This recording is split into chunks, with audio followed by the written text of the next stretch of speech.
महाराष्ट्र में जो हुआ है उसमें बहुत सारे भ्रम टूटे हैं, बहुत सारे मिथ टूटे हैं। एक तो ये कि ये जो इनविंसिबल मशीन है कि सत्ता हर कीमत पर, हर हमारी शर्त पर कुछ भी करके हम हासिल कर लेंगे, वो बीजेपी का प्लैंक बुरी तरह से बैकफायर हो गया। ये बैकफायर क्यों हुआ? क्योंकि बीजेपी की प्लेबुक, जिसका मैं बार बार जिक्र करते रहता हूं, उसकी जानकारी तो सबको है, लेकिन उसको कोई चुरा ले या उसका ओरिजिनल राइटर उससे भी बड़ा निकल आए, जिनका नाम शरद पवार है, और वो उसी प्लेबुक को अप्लाई कर दें आपके ऊपर, तो नतीजा कुछ और हो सकता है। बीजेपी शायद ये सोच नहीं पाई थी।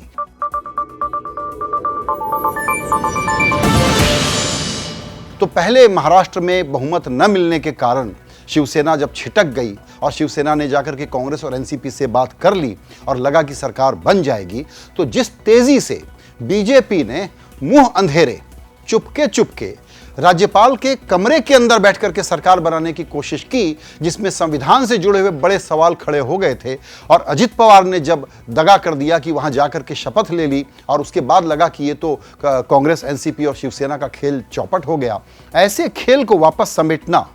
पावर में न रहते हुए भी, जहां सत्ता की ताकत, पावर, टूल, ईडी, सीबीआई, आपके पास पैसा कुछ न हो, तब आपकी बात मनवा लेना, ये सिर्फ और सिर्फ शरद पवार कर सकते हैं। तो ये जो बार बार लफ्ज चलता है, ये चाणक्य होकर के उभरे हैं, आजकल तो चाणक्य कोई और लोग हैं, ये याद रखना चाहिए कि 80 साल के बुजुर्ग शरद पवार को जो पावर का खेल आता है, उसमें वो पावर में न रहते हुए, सरकार में न रहते हुए इतने ताकतवर होकर के निकलेंगे, एक ऑर्केस्ट्रा के मैस्ट्रो की तरह से, एक शिल्पकार की तरह से इस पूरे गेम को मैनेज करेंगे, इसकी उम्मीद नहीं थी। अब आप कहेंगे दूसरा सवाल कि ये तो सिचुएशन सुप्रीम कोर्ट की वजह से बनी। बिल्कुल ठीक है, सुप्रीम कोर्ट ने क्या किया? उस गवर्नर को क्वेश्चन नहीं किया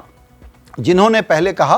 कि हम सबको बुला करके देखेंगे, लेकिन अचानक एक सुबह कहा कि आप राष्ट्रपति शासन हटा दीजिए। राष्ट्रपति को सुबह उठाया गया, एक स्पेशल पावर यूज किया गया कि कैबिनेट की बैठक बुलाने की जरूरत नहीं है, यहां पर राष्ट्रपति शासन हटाया जाए और यहां पर गवर्नर जो है उनको बुला लें और शपथ दिलवा दें। यहां पर गवर्नर से गलती हुई, इल्लीगल काम हुआ या नहीं हुआ, इस पर सुप्रीम कोर्ट ने अभी कोई राय नहीं दी है। यह मसला शायद आगे बढ़े या न भी बढ़े, लेकिन सुप्रीम कोर्ट ने हॉर्स ट्रेडिंग की, जोड़ तोड़ की किसी भी संभावना को बिल्कुल खत्म कर दिया। और उसके बाद अजित पवार पर, परिवार का, पवार साहब का, उनके साथियों का इतना दबाव पड़ा कि उन्होंने अपना फैसला बदल दिया और इस्तीफा दे दिया। इस्तीफा देने के बाद जब फडणवीस साहब ने निकल करके ये कहा है कि उनसे हमारी बात हुई थी, हम तो पार्टी तोड़ना नहीं चाहते, हम तो ऐसा कभी नहीं करते। उन्होंने एक हमको कहा था कि हमारी पूरी पार्टी आपको समर्थन दे देगी, मैं लेजिस्लेचर पार्टी का नेता हूं, और मैं उस बात को मान गया।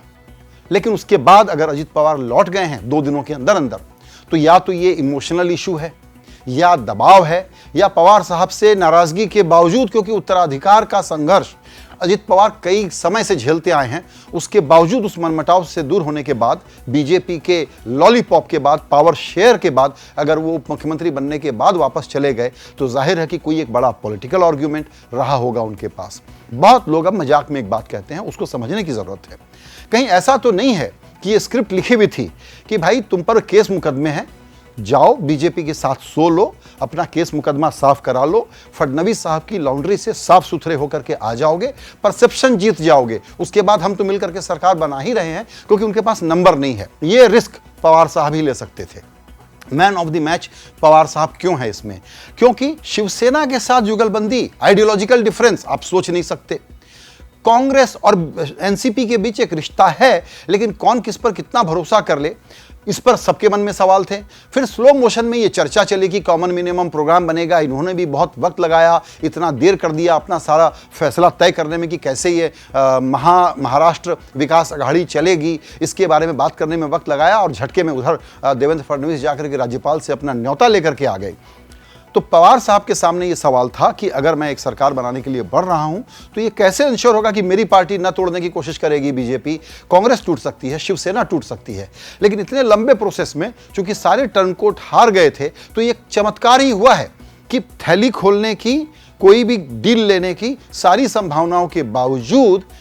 पार्टियां टूट नहीं पाई। और आज ये मान लिया बीजेपी ने कि हम वो सरकार बनाने की स्थिति में नहीं है, क्योंकि अजित पवार ने कहा कि मैं व्यक्तिगत कारणों से इस्तीफा दे रहा हूं। पवार साहब के बारे में एक बात जान लीजिए, उनको किसी भी अपॉर्चुनिटी को स्मेल करने और उसको खेलना या नहीं खेलना, ये समझ उनकी बड़ी भयंकर है, ये तो आप देख रहे हैं। पिछले दिनों में जो हुआ उसमें मीडिया की कमेंट्री, अपोजिशन की बातें, बहुत लोग ये कहते थे पवार साहब का पता नहीं, बॉम्बे का बुकिंग करवाते हैं फ्लाइट का, बोर्डिंग कार्ड कोलकाता का लेते हैं, लैंड चेन्नई में करते हैं, इस प्रकार के अनचैरिटेबल रिमार्क उनके बारे में दिए गए। लेकिन फाइनली ये नहीं था, हालांकि एक फोटो अपॉर्चुनिटी थी जिसमें वो प्रधानमंत्री मोदी के साथ बैठ करके इस सारे घटनाक्रमों के बीच में मिल करके आए थे, किसानों की समस्या और वसंतदादा पाटिल के किसी कार्यक्रम के बारे में बात करके आए थे। लेकिन उसके बाद पवार साहब ने ये सब तोहमत भी सुनी कि लोग मेरे नियत पर शक कर रहे हैं कि मैं ये खेल ईमानदारी से नहीं खेल रहा हूं और बीजेपी की सरकार बनाने का कोई क्रम चल रहा है और उसको मैं फैसिलिटेट कर रहा हूं। ऐसी बातों को सुनने के बाद भी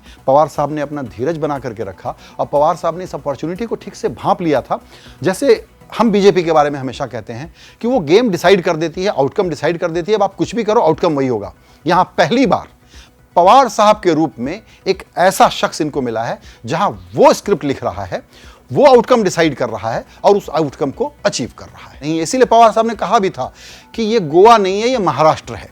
कहीं ना कहीं रीजनल सेंटिमेंट, मराठा प्राइड, सामने एक ब्राह्मण मुख्यमंत्री, दोबारा उसकी नामजदगी, ऐसे में यहां पर इसने भी सीमेंटिंग फोर्स का काम किया कि जो बिल्कुल बेमेल गठबंधन था वो गठबंधन सामने बन करके आ गया। अब बात करते हैं कि इतना समय लगा करके बीजेपी ने जाकर के जो कोशिश की और उस पर जो ये जो दांव उल्टा पड़ गया है, इसका इंप्लीकेशन क्या होगा। फडणवीस साहब ने अपने शीर्ष नेतृत्व को प्रोटेक्ट करने के लिए, इंसुलेट करने के लिए कहा है कि ये मेरा फैसला था, मुझे समर्थन सबका मिला, प्रधानमंत्री जी का भी, अध्यक्ष जी का भी, कार्यवाहक अध्यक्ष जी का, पूरी टीम का, सब लोगों का समर्थन मिला। कहने का मतलब जैसे येदियुरप्पा को परमिशन दे दी गई थी वैसे ही मैंने अपना फैसला लिया, अपनी परमिशन ले ली। लेकिन अब जब बूमरैंग हो गया है तो जाहिर है कि आप अपने वरिष्ठ नेताओं को उससे इंसुलेट करने की कोशिश करेंगे। लेकिन यह मिसकैलकुलेशन बीजेपी से क्यों और कैसे हुआ, यह शोध का विषय है। इसमें तो जो बीजेपी के बीट रिपोर्टर है उनको ही होमवर्क करके बताना चाहिए कि क्यों यह फैसला हुआ, कैसे यह फैसला हुआ, कहां गलती हुई और बीजेपी के अंतःपुर में जो अंतर्द्वंद की बातें सुनते हैं क्या उसमें अब यह सेटल हो पाएगा कि ये वाला जो ब्लेम है वो किसके मत्थे जाएगा, या देवेंद्र फडणवीस का ही सारा प्लान था, क्योंकि शुरू से वो अकेले रह रहे थे। वरना बीजेपी की पूरी सेंट्रल लीडरशिप आती है, अपना काम करके चली जाती है, लेकिन महाराष्ट्र में सेंट्रल लीडरशिप के कोई दर्शन नहीं हुए। आज पहली बार पार्टी के इंचार्ज जनरल सेक्रेटरी फडणवीस साहब के बगल में बैठे हुए हमको नजर आए। इस प्रोसेस में एक बात है,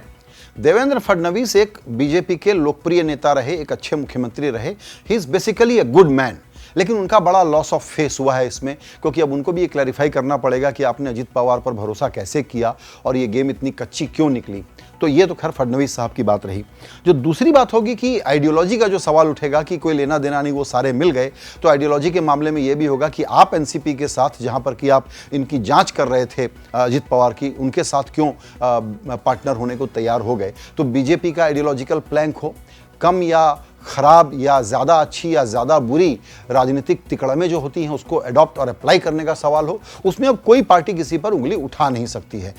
एक पार्टी दूसरे के बारे में कहती है कि ये मौका परस्ती है और आप लोग मौका परस्ती करते हैं, ये उनका काम है कहना। लेकिन इसमें एक बड़ी चीज़ हो गई है। बड़ी चीज़ ये हो गई है कि महाराष्ट्र जैसे लार्ज स्टेट में 3 राइवल ट्रेडिशनल पार्टियां एक साथ इकट्ठा हो गई हैं। अब ये चैलेंज होगा इनके लिए सरकार चलाना, लेकिन यहाँ पर एक जो कहते हैं कि ग्लू ये है आने वाले दूसरे विधानसभाओं के चुनाव, फिर देश का चुनाव, जिसमें अपोजिशन यूनिटी का एक मॉडल महाराष्ट्र बना करके पेश कर सकता है। और वहाँ पर चूंकि पवार साहब का नेतृत्व या कहिए सानिध्य उनको अवेलेबल होगा, तो पवार साहब भी ये मौका क्यों छोड़ेंगे कि अगर कोई अपोजिशन यूनिटी होनी है तो जो महाराष्ट्र में गेम हो गई है उसके बाद वो नेचुरल चॉइस हो गए हैं कि अब अगर एक एंटी बीजेपी प्लैंक और प्लेटफॉर्म और एक काउंटर नैरेटिव खड़ा करना है तो उसमें पवार साहब को ये सारी कंप्रिहेंशन है। पवार साहब समझते हैं कि बीजेपी पॉलिटिक्स कैसे करती है, अब पवार साहब के सबसे रिश्ते हैं, वो यहाँ पर ये गेम खड़ी कर सकते हैं। ये एक संभावना पक्के तौर पर खुली है। जब हम कहते थे कि पॉलिटिक्स में तो बिल्कुल वन वे है और ये सेकेंड टर्म जो मिला है एनडीए को, अब इसमें कहीं कोई रुकावट है नहीं। हालांकि महाराष्ट्र में सीटें कम हो गई, हरियाणा में कम हो गई, लेकिन कोई चैलेंज नहीं है। तो एक चैलेंज की ओपनिंग हुई है, इस ओपनिंग से आप इनकार नहीं कर सकते। ऑफ कोर्स ये डिपेंड करेगा कि अपोजिशन इसको कैसे मैनेज करता है। जाहिर है कि यहाँ पर झगड़े हो सकते हैं, विवाद हो सकते हैं, लोकल कॉरपोरेशन के चुनाव होते हैं, उसमें कॉम्प्लिकेशन रहता है, ओवरलैपिंग होती है, दावे प्रतिदावे बनते हैं। बावजूद उसके मैं सिर्फ ये कहना चाह रहा हूं कि जिस प्रोसेस से ये गुजरे हैं उसमें इस बात की भी संभावना को नकारिएगा मत कि शायद साथ रह लें, क्योंकि एक बड़े, बहुत ताकतवर, हर चुनाव को जीतने वाली महामशीन और एक जगरनॉट के खिलाफ मुकाबले में आपको तो अभी तक कोई अपॉर्चुनिटी मिल नहीं रही थी। तो सारी अपोजिशन पार्टियां यहां वो उस अपॉर्चुनिटी को देखेंगी। जाहिर है कि फडणवीस ने कहा है कि ये तिपहिया की सवारी कर रहे हैं, एक्सीडेंट होना पक्का है, हम तो जनता के हक में यहाँ पर अपनी भूमिका निभाएंगे और देखते ही ये कब तक चलाते हैं। तो बीजेपी अपोजिशन की पॉलिटिक्स भी बहुत अच्छे तरीके से करती है, वो करेगी, लेकिन नज़र रखने की बात यह है कि अब यहाँ से पवार साहब महाराष्ट्र जैसे लार्ज स्टेट को ड्राइव करने के लिए उद्धव ठाकरे, जिन्होंने पहली बार फैसला शिवसेना का बदला और शायद मुख्यमंत्री ये बन जाएंगे, उसके बाद ये जो सरकार बनेगी यहाँ पर अपोजिशन को एक रिसोर्स रिच, एक बहुत ही डेवलप्ड बड़े स्टेट की जिम्मेदारी अगर मिलेगी तो पॉलिटिक्स में जो एक अनइक्वल सा गेम चल रहा था वो बैलेंस होगा। इस सेंस में बैलेंस होगा कि जाहिर है कि मजाक की बात है, लेकिन इलेक्टोरल बॉन्ड का पैसा अब अगर महाराष्ट्र के लिए विंडो खुलेगा तो वो एक तरफा नहीं जाएगा, क्योंकि यहाँ रूलिंग पार्टी अब दूसरी हो जाएगी। लेकिन ये सब बीजेपी कब तक देखेगी, कब तक टॉलरेट करेगी, ये हमको देखना पड़ेगा। क्या कोई ऐसे हालात हो सकते हैं कि यहाँ पर चुनाव जल्दी से थोपा जा सके? बीजेपी इसका इंतजार करेगी। दूसरी बात और जरूर है कि बीजेपी ने हिसाब लगा लिया था कि अब शिवसेना से तो दोस्ती चल नहीं सकती, वरना ये कुछ ऑफर, कुछ लेन देन वो शिवसेना के साथ कर सकते थे। अपना जो सब जगह विस्तारवादी प्लान है बीजेपी का, उसके बारे में ये फैसला था कि ये डिफिकल्ट पार्टनर, इससे हमारा बनेगा नहीं, तो अब आगे के सारे चुनाव हम अकेले लड़ेंगे। अब हो सकता है कि इनको आशा ये हो बीजेपी को कि कांग्रेस, एनसीपी और शिवसेना की एंटी इनकम्बेंसी का हम फायदा उठाएंगे, शिवसेना के बिना लड़ेंगे, और महाराष्ट्र चूंकि 48 लोकसभा सीटों का राज्य है तो हमको वहां पर बहुत बड़ी गेन हो सकती है। ये एक बड़ा रिस्क वो भी ले रहे हैं, और ये लेकिन सोच करके है कि शिवसेना से उनको तलाक लेना ही था। महाराष्ट्र का खेल इतना फैसिनेटिंग था कि अगर यहां सीधे सीधे सरकार बन जाती और अजित पवार का ये ड्रामा ना होता तो पूरे देश में, जिसको कहते हैं जब फ्रिक्शन होती है तो पॉलिटिकल मैसेजिंग को एम्पलीफाई करने का मौका मिलता है, तो शायद इतनी अवेयरनेस ना होती, पब्लिक में ये चर्चा ना होती कि क्या वाकई लोकतंत्र दांव पे लग गया है, क्या संविधान की कोई हत्या हो गई है, क्या राज्यपाल ने अपने पद का दुरुपयोग किया है, वो एक न्यूट्रल व्यक्ति होने के बजाय, क्या रेफरी होने के बजाय, क्या वो रूलिंग पार्टी के एक मुलाजिम की तरह से काम कर रहा है, राष्ट्रपति का फैसला सही था क्या, स्पेशल पावर कैबिनेट के बगैर यूज करने का फैसला सही था क्या, ये सारी डिबेट सामने आ गई। यानी एम्प्लीफिकेशन से एक पॉलिटिकल नैरेटिव बनाने की शुरुआत होती है। आज संविधान दिवस है और सबसे बड़ी बात अंत में हम यही कहना चाहेंगे कि पावर हर कीमत पर, और कोई आइडियोलॉजी नहीं है, इसको वोटर मान भी लेता है, बुरा भी नहीं मानता कि सब एक ही तरह के लोग होते हैं, एक ही थैली के चट्टे बट्टे होते हैं, लेकिन तब भी वो एक अति जब होती भी देखते हैं तो वहां उनको बुरा लगता है। शायद यही एक अतिरेक वाला फैक्टर था कि जैसे असेंबली के नतीजे आए वैसे नतीजे आए, क्योंकि दिल्ली के लिए बीजेपी को वोट करना और राज्यों के लिए वोट करना, वोटर अपने अपने हिसाब से बिल्कुल कंपार्टमेंट में फैसला लेता है। लेकिन संविधान दिवस के दिन हम लोगों के लिए यह विचार करने का विषय है कि रूल ऑफ लॉ को डिस्टॉर्ट करने की कोशिश,